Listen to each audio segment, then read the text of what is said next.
Picture this, a crisp fall morning in 1995 when little Marcus came into this world. His parents swear that even before he could walk, he was already kicking everything in sight.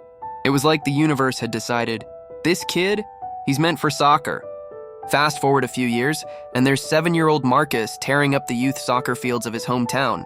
While other kids were trading Pokemon cards, he was perfecting his footwork, spending countless hours juggling the ball in his backyard.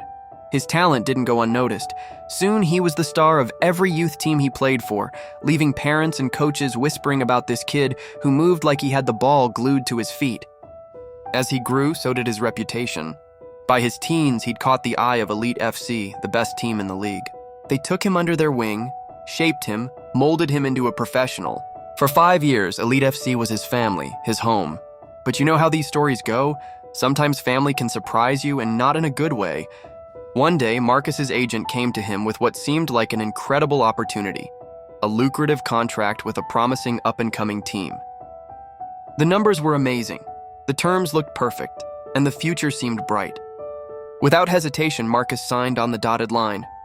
But here's where things get interesting. What Marcus didn't know was that buried in the fine print was a clause requiring him to play one final match against none other than Elite FC. And not just any match, but one where Elite FC would be fighting for their league title.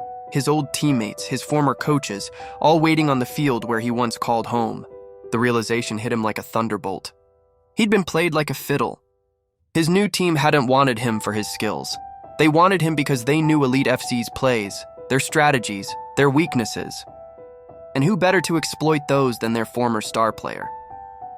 Standing in the tunnel before the match, Marcus felt his stomach churn.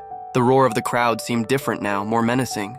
He could see his old number 10 jersey hanging in the home team's locker room through the crack in the door.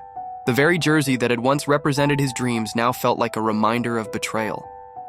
As he stepped onto the field wearing unfamiliar colors, Marcus had to make a choice. Would he play to win, using everything he knew about his former team? Or would he stay true to the people who had given him his shot at greatness? Sometimes in soccer, just like in life, the toughest matches aren't the ones played on the field. They're the ones we fight within ourselves.